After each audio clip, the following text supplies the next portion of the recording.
இந்த எக்ஸிட் போல் கருத்து கணிப்பு மாதிரி கருத்து திணிப்பாக இருக்க வாய்ப்பில்லை. கள நிலவரத்தில் முடிவு வேற மாறி மக்கள் ஒரு மௌன புரட்சியை நிகழ்த்தி தமிழ்நாட்டு மக்கள் மாறி வாக்களிப்பார்கள் என்பது தெரிய வேண்டும். இந்த கட்சிகளுக்கு பணத்தை வாரி இறைத்த கட்சிகளுக்கு தலையில் ஓங்கி சம்மட்டி அடித்தது போல் இருக்கும். பல்லாயிரக்கணக்கான கோடி கொட்டியது வீண் என்று அவர்கள் தலையிலே கை வைத்துக் கொண்டு உட்கார்ந்தால் இனிமேல் பணம் தருகிற கலாச்சாரத்திற்கு முற்றுப்புள்ளி வரும்.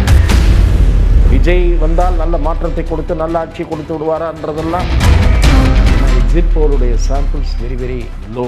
நீங்கள் 234 தொகுதியில் எத்தனை தொகுதியில் சாம்பிள் எடுக்கிறாங்க, எத்தனை பேர்கிட்ட எடுக்கிறாங்க என்கிற விவரங்களை எந்த சர்வே நிறுவனமும் வெளியிடுவது. விஜய் ஒரு 80-90 சீட் ஜெயிக்கிறாருன்னு வைங்க, அப்போ எக்ஸிட் போல் நடத்தினவங்க மூஞ்சியை கொண்டு போய் எங்கே வச்சுக்குவாங்க? ஆக அவங்க ஆரம்பத்தில் டிஎம்கேன்னு இருந்தது, பிறகு அப்படியே குறையுது. விஜயினுடைய என்ட்ரி, அதனுடைய கூட்டம், யூத்தினுடைய போல் அவங்க ஆர்வம் காட்டினது இன்க்ரீஸ் ஆனது. இதெல்லாம் பார்க்கும்போது பேசப்பட்ட திமுக 150-160 ஜெயிக்கும்னு பேசப்பட்டது சர்ன்னு தப்பித்தவரை கூட 2ஆம் இடத்திற்கு விடக்கூடாது, எதிர்காலத்தில் உதயநிதிக்கு போட்டியாக அவர் இருக்கக்கூடாது என்று நினைக்கிறது, கனவு காண்கிறது. ஆனால் அது வந்தே தீரும். நீங்கள் எவ்வளவு முயற்சி செய்தாலும் தாவேகா என்பது உங்களுக்கு எதிராக நிற்கும், உங்கள் வாரிசுக்கு எதிராக நிற்கும். திராவிட மாடல் 2.0 கொண்டு அவரை உட்கார வைத்து விடலாம் என்று நீங்கள் திணிப்பு வேண்டுமானால் செய்யலாமே தவிர மக்களிடம் போய் ஓட்டு வாங்க முடியாது. நேற்று எக்ஸிட் போல பார்க்கும்பொழுது தாவேகாவுக்கு தனிப்பெரும்பான்மை இருக்கும், சிங்கிள் பார்ட்டி அப்படிங்கிறப்ப அவங்க அதிகமாக ஒரு சீட்டு வச்சிருக்கிறாங்க. ஃபார் எக்ஸாம்பிள் ஒரு 100 சீட்டு, ஒரு 110 சீட்டு வச்சிருக்கிறாங்க. ஆனால் இங்கே கூட்டணியோட இருக்கிறவங்க அதை விட கம்மியாவோ ஒரு சீட்டு முன்ன பின்ன வச்சிருக்காங்கன்னா ஆளுநர் யாரை ஆட்சேபிக்க கூப்பிடுவாரு? தி 5 மீடியா நேயர்களுக்கு வணக்கம். தற்போது நம்முடைய மூத்த பத்திரிகையாளர் திரு துக்ளக் ரமேஷ் அவர்கள் தான் இணைந்திருக்கிறார்கள். பேச நிறைய விஷயங்கள் இருக்கு, பேசலாம். சார் வணக்கம். வணக்கம் சார், எக்ஸிட் போலுக்கு அப்புறம், அதாவது நேற்று நம்ம மீட் பண்ணோம், பட் நம்ம மீட் பண்ணி ஒரு 2 மணி நேரத்தில் எக்ஸிட் போல்ஸ் வந்துருச்சு. ஸோ எக்ஸிட் போல்ஸ்லையுமே பார்த்தீங்கன்னா பெரும்பான்மையான நிறுவனங்கள் திமுக மீண்டும் ஆட்சி கட்டில் ஏறும் அப்படின்னு சொல்லியிருக்காங்க. ஒரு 2 நிறுவனம் அதிமுகவுக்கு ஆதரவாக பேசியிருக்காங்க. ஜேவிசி எப்பொழுதுமே அவங்க ப்ரீ போல்லையும் அதே மாதிரி தான் பேசினாங்க, இப்போ எக்ஸிட் போல்ஸ்லையும் அதே மாதிரி தான் பேசியிருக்காங்கன்னு பார்க்க முடியுது. பெரிதும் எதிர்பார்க்கப்பட்ட ஆக்சிஸ் மீடியா டிவிகே மீண்டும் டிவிகேக்கும் ஒரு எட்ஜு கொடுத்துருக்குறாங்க. இப்போ டிஎம்கேக்கும் ஒரு எட்ஜ் இருக்குது, டிவிகேக்கும் ஒரு எட்ஜ் இருக்குங்கிற மாதிரி காமிச்சிருக்கிறாங்க. இதை எப்படி எடுத்துக்கலாம்? எக்ஸிட் போல்ஸ் இப்போ பெரும்பான்மையாக டிஎம்கேக்கு ஆதரவு கொடுத்துருக்குறாங்கிறப்ப அது எப்படி நம்ம கணக்கு பண்ணலாம்? தேர்தலுக்கு முந்தைய கருத்து கணிப்புகள் எப்படி மக்களை குழப்பி வருகிற வகையில் வெளியே கொண்டிருந்தன, அதே மாதிரி தான் தேர்தலுக்கு பிந்தைய இந்த எக்ஸிட் போல் கருத்து கணிப்புகளும் மக்களை குழப்பி கொண்டிருக்கின்றன. மக்கள் தீர்ப்பு என்பது 4ஆம் தேதி தான் நமக்கு தெரிய வரும். என்னை பொறுத்தவரை இந்த கருத்து கணிப்புகள் பெருமளவுக்கு நான் ஏற்றுக்கொள்கிற மாதிரி இல்லை எக்ஸிட் போல். ஏன்னா எக்ஸிட் போலுடைய samples very low comparatively to pre poll surveys. Pre poll சர்வேஸில் அநேகமாக எல்லா ரீஜன்லேயும் போய்விடுகிறார்கள், முக்கியமான தொகுதிகளை கவர் செய்கிறார்கள், வெவ்வேறு சமூகத்தினரை கவர் செய்கிறார்கள், இளைஞர்களை கவர் செய்கிறார்கள், முதியவர்களை கவர் செய்கிறார்கள். அதில் ஒரு வாஸ்ட் டிபெண்டபிலிட்டி இருக்குது, ரிலையபிலிட்டி இருக்குது. இதில் அப்படி இருக்கும்னு சொல்ல முடியாது.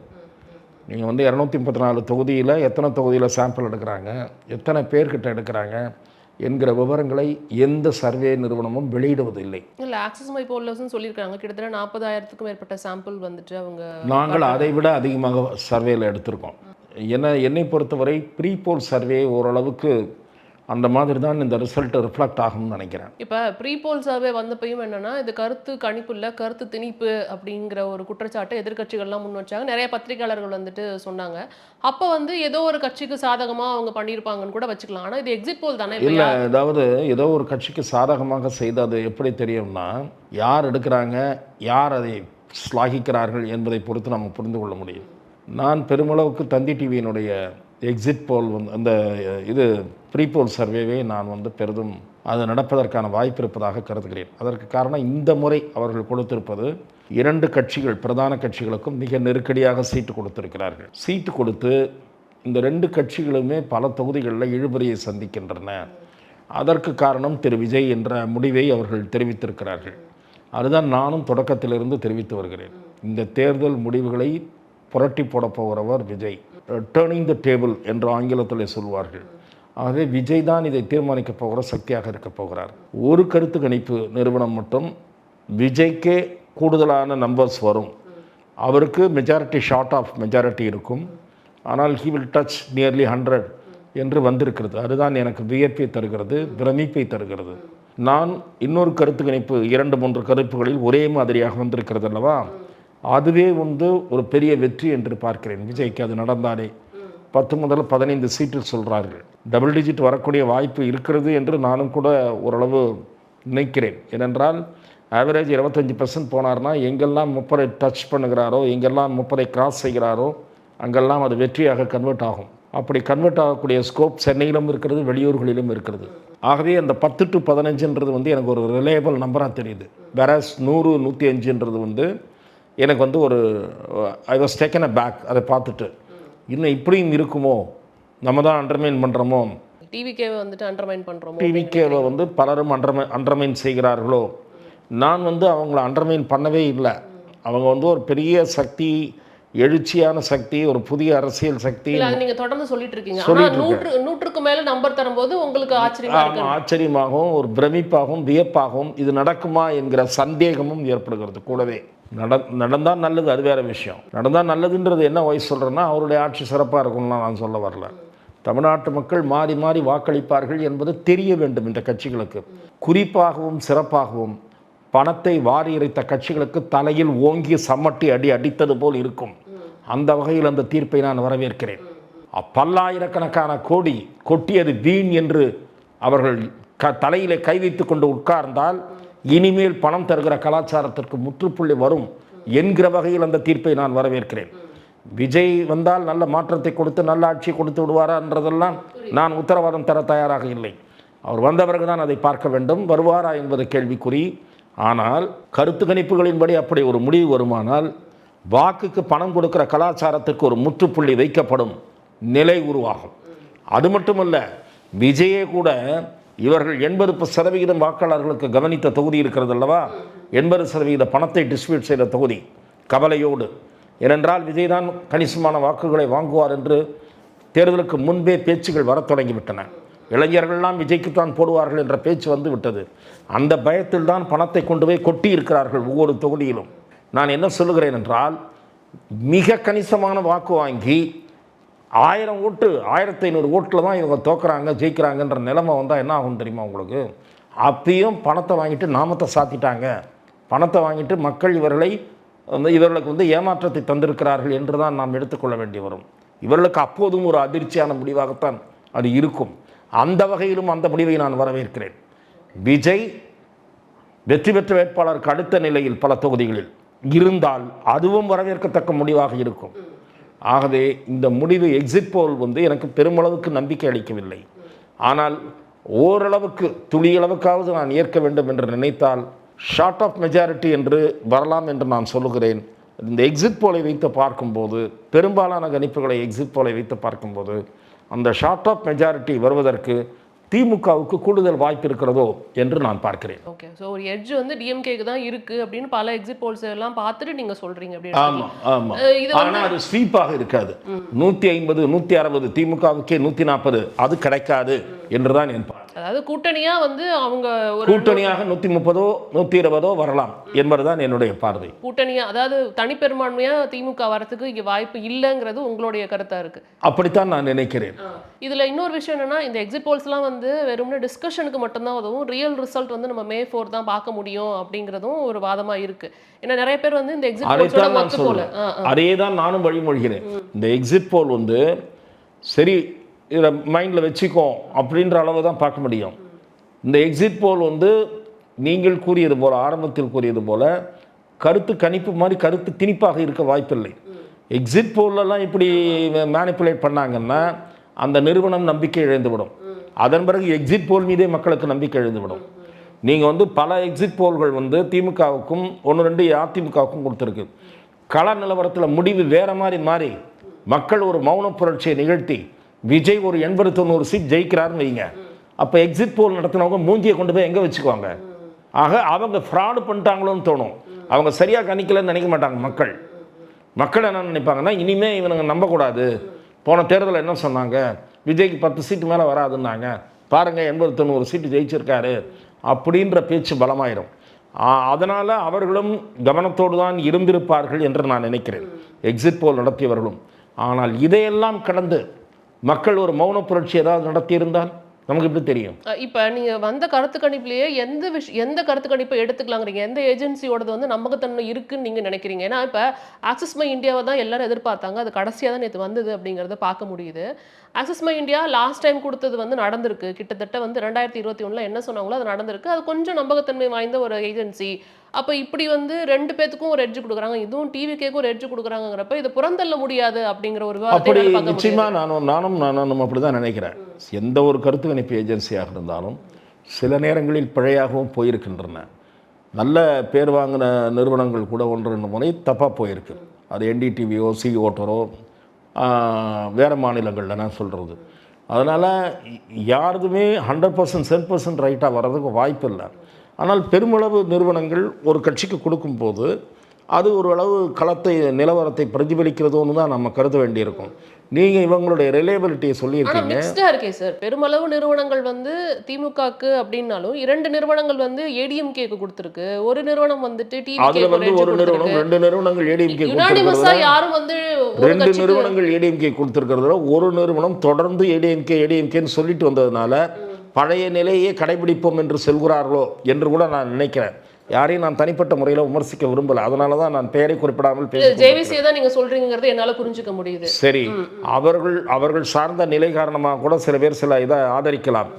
ஆனால் எனக்கு அதில் சந்தேகம் இருக்கிறது. அதிமுக 140 150 இடம்லாம் வர்றதுக்கு வாய்ப்பு இருப்பதாக நான் நினைக்கவில்லை. அப்ப வந்து இதை வந்து எப்படி எடுத்துக்கலாம் அப்படின்னா கள நிலவரத்தை எல்லாரும் பிரதிபலிக்கிறாங்க. அதனால தான் வந்து டிஎம்கேக்கு எட்ஜ் கொடுத்து பெரும்பான்மையான நிறுவனங்கள் வந்து கருத்து கணிப்பை சொல்லியிருக்கிறாங்க. அப்படி எடுத்துக்கலாமா? திராவிட முன்னேற்றக் கழகம் ஆரம்பத்தில் மிக வலிமையாக காணப்பட்டது. அதன் பிறகு கூட்டணி பூசல்கள் காரணமாக பலவீனமடையக்கூடிய ஒரு சூழல் ரிப்போர்ட் முதலமைச்சருக்கே போனது என்று பத்திரிகைகளில் தகவல் வந்தது. இதெல்லாம் நம்ம செய்திகளை கோர்வையாக பார்க்கணும். காங்கிரஸ் கட்சி ரொம்ப டிலே பண்ணாங்க. அப்புறம் தேமுதிகவுக்கு அதிகமாக சீட்டு கொடுத்தாங்கன்னு கம்யூனிஸ்டுகள் எங்களுக்கு அதிகமாக வேணும்னாங்க, விசிக்கு அதிகமாக வேணும்னாங்க. திருமாவளவனை மேடையில் பிரேமலதா அவமதித்தார்னு வந்தது. ஸோ இதெல்லாம் எல்லாத்தையும் 1+1+1 நீங்கள் கூட்டிகிட்டே வரணும். இதன் பிறகு என்ன ஆகுதுன்னா கள நிலவரம் திமுகவுக்கு சில இடங்களில் கூட்டணி கட்சிகளுக்குள்ள ஒத்துழையாமை இருக்குது, ஜெல் ஆகலை அப்படின்னு பத்திரிகைகளில் செய்தி வருது. இதைத் தொடர்ந்து திரு சபரீசன் பயணம் மேற்கொள்கிறார். தமிழகம் தழுவிய அளவில் பயணம் மேற்கொள்கிறார். சில முக்கியமான மாவட்டங்களுக்கு போய் அங்கே இருக்கக்கூடிய திமுக நிர்வாகிகளை சந்திக்கிறார். அது செய்தியாக வருகிறது. பிறகு பண விநியோகம் லார்ஜ் ஸ்கேலில் நடக்குது. ஸோ ஆரம்பத்தில் டிஎம்கேன்னு இருந்தது, பிறகு அப்படியே குறையுது. விஜயினுடைய என்ட்ரி, அதனுடைய கூட்டம், யூத்தினுடைய போல் அவங்க ஆர்வம் காட்டினது இன்க்ரீஸ் ஆனது. இதெல்லாம் பார்க்கும்போது பேசப்பட்ட திமுக 150 160 ஜெயிக்கும்னு பேசப்பட்டது சர்ன்னு ஒரு 30-40 இறங்கி இருக்கக்கூடிய வாய்ப்பு இருக்கிறது என்பது பலரது அனுமானம். நானும் அதை அனுமானிக்கிறேன். அதன் காரணமாகத்தான் சொல்லுகிறேன், இந்த கருத்து கணிப்புகள்லாம் டிஎம்கே அட்வான்டேஜ்னு கொடுத்தாலும் மெஜாரிட்டி என்று ஏதாவது யாராவது சொல்லியிருந்தால் அதை நான் ஏற்க தயாராக இல்லை. அந்த இடத்தில் நான் மாறுபட விரும்புகிறேன். அதே போல அதிமுகவுக்கு 22-32ன்னு ஒரு நிறுவனம் கொடுத்திருக்கிறது, அதிலிருந்தும் நான் மாறுபடுகிறேன். இதுல இன்னொரு ஃபேக்டர் நம்ம பேச வேண்டியது இருக்கு. திரு எடப்பாடி பழனிசாமி அவர்கள் வந்து அதாவது அவங்க தலைமை அதிமுக தலைமையில இருந்து இன்னைக்கு வந்து ஒரு அறிக்கை வெளியிட்டு இருக்கிறாங்க. கருத்து கணிப்புகளையும் தாண்டி வந்து அதிமுக பெரும்பான்மையுடன் ஆட்சி அமைக்கும் அப்படின்றத சொல்லியிருக்கிறாங்க. அவங்க சொல்றதையே நம்ம வந்து ஒத்து பார்க்க முடியும். ஏன்னா 2016ல் இப்படி தான் வந்தது, டிஎம்கே தான் வந்து வரப்போறாங்க அப்படிங்கிறது எக்ஸிட் போல்ஸ் வந்துட்டு சொல்லியிருந்தாங்க 2014. ஆனால் மறுபடியும் வந்துட்டு பெரும்பான்மையோட கூட்டணி இல்லாமல் பெரும்பான்மையோட வந்துட்டு அதிமுக ஆட்சியில் வந்து அமர்ந்தது அப்படிங்கிறத பார்க்க முடியும். அதை எப்படி எடுத்துக்கலாம்? இப்போ சில கருத்து கணிப்புகள் சில நேரங்களில் தவறாக போயிருக்கின்றன என்பதை நான் இப்போது தான் சுட்டி காட்டினேன். அப்படித்தான் உங்களுக்கு சில நேரங்களில் 2011 கூட ஜெயலலிதா ஆட்சிக்கு வருவாரான்னு சந்தேகப்பட்டாங்க. ஆனால் அதுதான் நடந்தது. அதன் பிறகு அதுக்கு பிறகு கன்சிக்யூட்டிவ் டேர்ம்லாம் வராது, டிஎம்கேக்கு அப்பர் ஹேண்ட் வரும்னாங்க. செல்வ ஜெயலலிதா முதல் முறையாக நீண்ட காலத்திற்கு பிறகு எம்ஜிஆர் காலத்துக்கு பிறகு செகண்ட் டேர்ம் வந்தாங்க. செகண்ட் டேர்ம் வந்து அதுக்கு பிறகு தான் அவங்க இல்னஸில் இறந்து போனார். ஆகவே செகண்ட் டேர்ம் வந்தப்போ அவங்க செகண்ட் டேர்ம் வருவாங்க என்று கணித்தவர்கள் மிக மிக குறைவு. யாரோ ஒருத்தர் தான் கணிச்சார்னு நினைக்கிறேன். மீதியெல்லாம் ஆன்டி இன்கம்பன்சி ஃபேக்டர் இருக்குன்ற அளவுக்கெல்லாம் பேசினாங்க. ஆன்டி இன்கம்பன்சி ஃபேக்டரே களத்தில் கிடையாது. ஸோ ஆகவே கருத்து கணிப்புகள் பிழையாகவும் போயிருக்கின்றன, சரியாகவும் வந்திருக்கின்றன. ரியல் பீப்புள்ஸ் வர்டிக்ட்டுக்காக வெயிட் பண்ணுவது தான் பொருத்தமாக இருக்கும் என்பது என் பார்வை. இல்ல அதாவது ஏடிஎம்கே தலைமையிலேருந்து வெளிவந்த அறிக்கை குறித்து நீங்க என்ன நினைக்கிறீங்க? அவங்க சொல்றத வந்து கீழே ஏத்துக்கக்கூடிய விஷயமா? அந்த அறிக்கையில் அது வழக்கமாக அரசியல் தலைவர்கள் விடுகிற அறிக்கை. அவர்களுக்கு எதிராக போகும்போது திமுகவும் இதே மாதிரி அறிக்கை வெளியிட்டிருக்கு. டிஎம்கே ஐடி விங்ல இருந்து நேத்து என்ன வந்திருக்குன்னா, கருத்து கணிப்புகள் மாதிரியே டிஎம்கே மீண்டும் ஆட்சி அமைக்கும், அதுதான்மா டிஎம்கே இரண்டாவது இடம் பிடிக்கும் அப்படின்னு. இல்ல, டிஎம்கே வரும் என்ற அறிக்கை வந்தபோது அவங்க உற்சாகமாக சொல்லுவாங்க. டிஎம்கே வராதுன்னு சொன்னபோது இவையெல்லாம் கருத்து கணிப்புகள் அல்ல, திணிப்புகள், நாம தான் கழகம்தான் மீண்டும் ஆட்சி அமைக்க போகிறதுன்னு சொல்லுவாங்க. நீங்கள் திமுக சார்பில் பேசிய ஒருத்தருடைய பேச்சையே நாம் பார்த்தோம். அவர் எவ்வளவு கடுமையான விமர்சனத்துக்கு ஆட்பட்டிருக்கிறார் என்பதை இளைஞர்களிடம் என்பதையும் நாம் பார்த்து கொண்டிருக்கிறோம். அதை தவிர டிஆர்பி ராஜாவினுடைய பதிவையும் நாம் பார்த்தோம். அவர் என்ன சொல்கிறார்? வெற்றியும் தோல்வியும் சகஜம், தோல்வியிலிருந்து மீண்டு எழுந்து வரக்கூடிய நிலையில் நாம் நிரூபித்திருக்கிறோம் அப்படிலாம் சொல்லியிருக்காரா இல்லையா? அப்போ அவருக்கும் இந்த வெற்றியை குறித்த டவுட். ஆர்எஸ் பாரதி 200 தொகுதிகள் ஜெயிப்போம்னு சொல்லியிருக்கிறாரு. இந்த 200ன்றதெல்லாம் கற்பனமா? தலைகீழ நின்று தண்ணி குடிச்சாலும் இவங்க 200 சீட்டெல்லாம் ஜெயிக்கவே முடியாது. இல்லை, இதை நான் எதுக்கு சொல்கிறேன் அப்படின்னா, ஒரு சிலர் இப்படி சொல்லியிருக்கிறாங்க, வந்துட்டு அவங்க தோல்வி நிலையில் இருக்கிறாங்கிற மாதிரி நீங்கள் சொல்லும்போது இன்னொரு தரப்பினர், இப்போ திரு சேகர்பாபு அவர்களாக இருக்கட்டும், அவருமே திருச்செந்தூரில் நேற்று பேசும்போது ஜெயிப்போங்கிறத சொல்லியிருக்கிறாரு.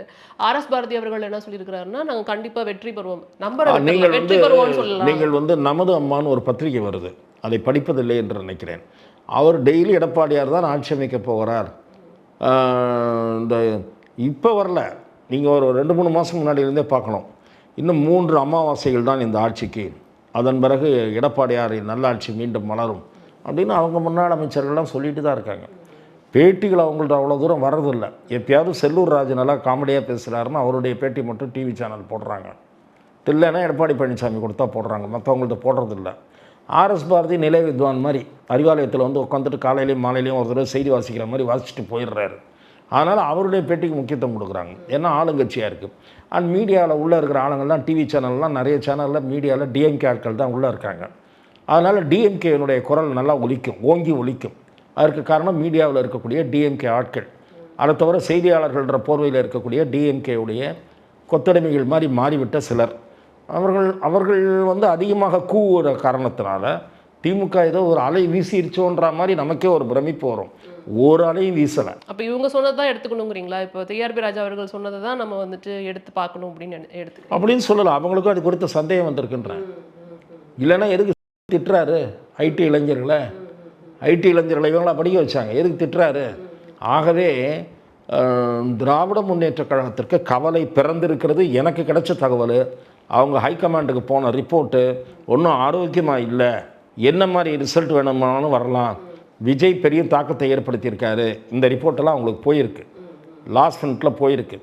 ஆகவே தான் நான் சொல்கிறேன், any result may come, DMK short of majority, ADMK short of மெஜாரிட்டியும் வரலாம்.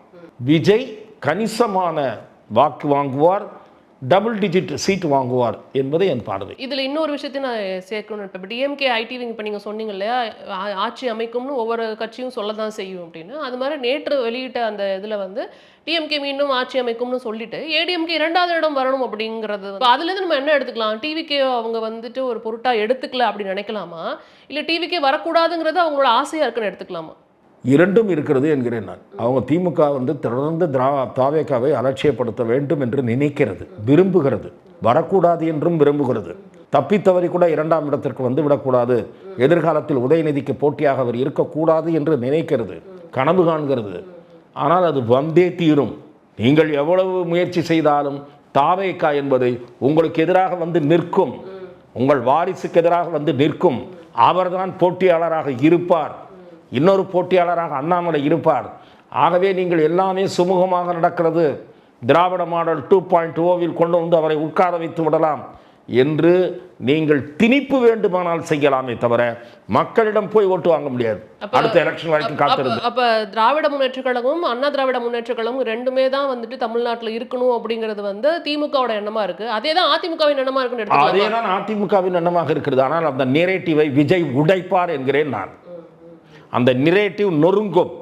நான் இல்லாவிட்டால் அவர் இல்லாவிட்டால் நான் என்று ரகசிய ஒப்பந்தம் போட்டுக்கொண்டு நீங்கள் நடத்துகிற அரசியலுக்கு விஜய் முடிவுரை எழுதுவார். ஸோ ஓவராலாக வந்து இப்போ கருத்து கணிப்புகள்லாம் வந்தது. ஏன்னா இந்த எக்ஸிட் போல்ஸ்க்காக தான் ரொம்ப நேரமாக நம்ம வெயிட் பண்ணோம் அப்படிங்கிறது பார்க்க முடிஞ்சிச்சு. எக்ஸிட் போல்ஸ் எப்படி இருக்கும்? ஏன்னா இத்தனை வருட காலமாக எக்ஸிட் போல்ஸ் எல்லாம் வந்து ஒரு பொருட்டாவே கருதாத தமிழக களம்.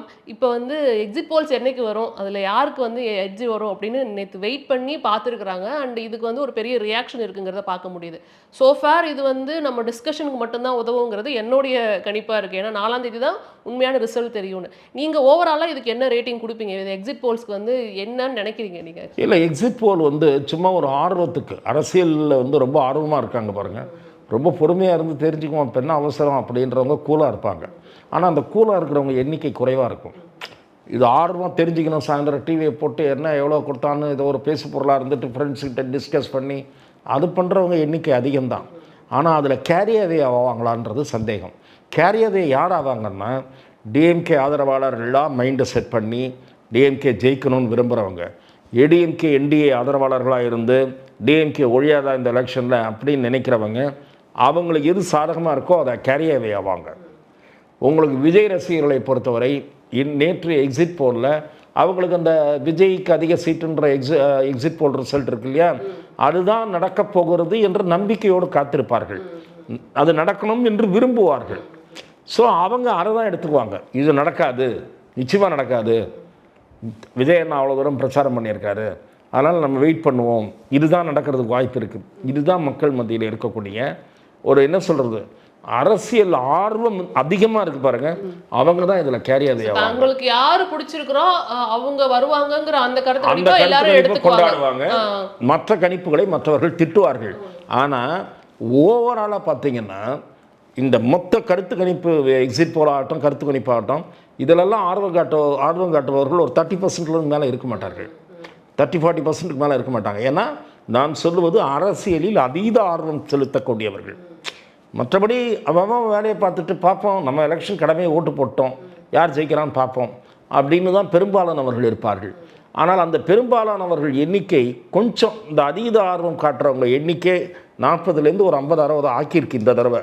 அதற்கு காரணமும் விஜய் தான்.